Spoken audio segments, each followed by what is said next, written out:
सरकार बदलने दीजिए, उनको क्या मिलेगा ये तो सरकार बदलने दीजिए, क्योंकि उन्होंने बहुत लोगों को मताधिकार से वंचित किया है।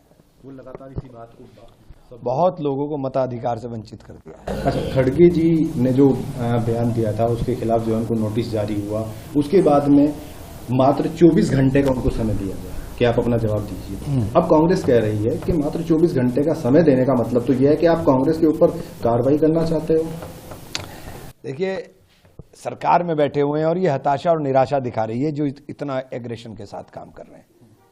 लोकतंत्र के अंदर इन चीजों की कोई जगह नहीं है। वहीं कांग्रेस ये भी कह रही है कि जब भाजपा के बारे में हमने प्रधानमंत्री अमित शाह, गृह मंत्री के खिलाफ लगातार लिख के दिया, उनके खिलाफ इतने बयानबाजी है और आज तक उनके खिलाफ कोई किसी के खिलाफ नहीं होती, किसी के खिलाफ नहीं होती। उनके मंत्री उल्टा सीधा बोलते हैं, मुख्यमंत्री धमकाते हैं कि चुनाव सरकार आ जाएगी तो हम रगड़ देंगे, तो उनके खिलाफ नहीं होता ना। ये जो प्रवृत्ति देश के अंदर बनाने की कोशिश की जा रही है, ये मुझे उनकी हताशा और निराशा समझ में आती है। यहाँ पे ट्रंप की अगर करें, अब चुनाव चल रहा है लेकिन वो सीधा सीधा भारत के लोगों को नर्क की, वो खुद ही नर्क में जाएगा। वो हमें क्या बता रहा है, वो तो खुद नर्क में जाएगा। और प्रधानमंत्री का दोस्त है, प्रधानमंत्री बताएं कि प्रधानमंत्री उससे दोस्ती के चक्कर में किस हद तक भारतवासियों को जलील कराएंगे। नहीं, अभी कुछ समय पहले तक तो भारतवासी कह रहे हैं कि ट्रंप सरकार और उनकी, वो तो जिन्होंने कहा था, हमने कभी नहीं कहा, हमने कभी नहीं कहा। मैं तो पहले दिन कहा था कि अब के फंसाया ये सही तरह से, ईरान ने दिमाग ठीक कर दिया उसका। मैं कह तो रहा हूं कि ये जवाब तो प्रधानमंत्री जी से पूछा जाना चाहिए कि आप उसके सामने डील के लिए बिल्कुल झुके हुए हो। आप सबक क्यों नहीं लेते ईरान से? ईरान ने कैसे जवाब दिया? ईरान से तो कमजोर हम स्थिति में नहीं हैं। ईरान ने तो 40 साल सैंक्शन झेले, वो तो उन तमाम चीज़ों के बावजूद उसे जवाब देने में सक्षम है। और भारतवासी पूरी तरह से तैयार हैं कि आप हिम्मत तो दिखाइए, आप में तो हिम्मत ही नहीं है। ये 56 इंच की छाती सिर्फ कांग्रेस के लोगों को दिखाई जाती है, विपक्ष के लोगों को दिखाई जाती है। जहां दिखानी है वहां दिखाओ ना। आरएसएस के जो महासचिव का कहना है कि अमेरिका आरएसएस को समझ ही नहीं पाया। आरएसएस जो है वो इतना उसको आरएसएस को बदनाम करते हैं एक एजेंडे के थ्रू कि ये अल्पसंख्यक फिर आरएसएस नहीं, आरएसएस भी अगर अमेरिका की मुखालफत कर रहा है तो प्रधानमंत्री क्यों उसकी माफकत में खड़े हैं? नहीं, तो वो कह रहे हैं कि आरएसएस को जिस तरह से दिखाया गया है, जब बताया गया है पूरे विश्व के अंदर, आरएसएस ऐसा नहीं है। आरएसएस तो सबको साथ लेके चलता है ना। क्या बात कर रहे हैं आप?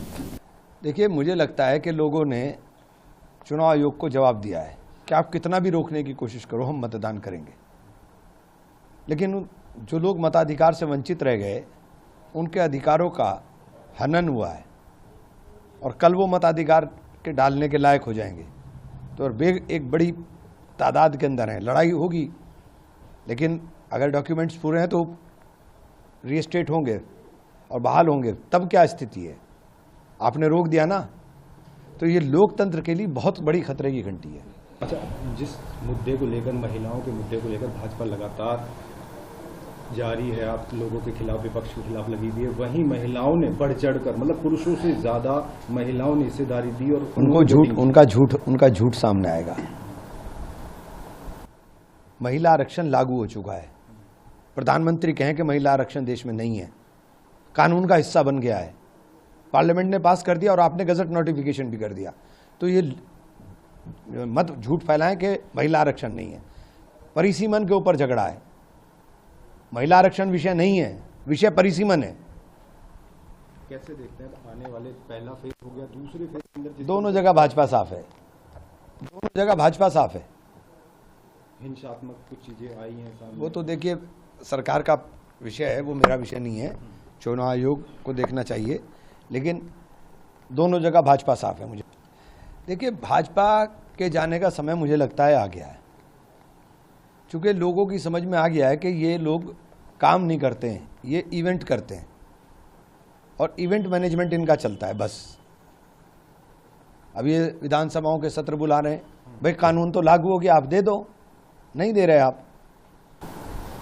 अभी अमित शाह जी प्रेस कॉन्फ्रेंस कर रहे हैं और उन्होंने कहा है कि इतनी ज़्यादा वोटिंग करना बाहर निकलना, लोगों का हिंसा ना होना, लोगों का ना मरना, पहला ऐसा चुनाव है जिसमें एक भी मृत्यु नहीं हुई। पश्चिम बंगाल की बात वो कर रहे हैं और ये चीज दर्शाती है कि भाजपा वहां पूरे बहुमत से आ रही है और दीदी को उखाड़ के फेंक रहे हैं।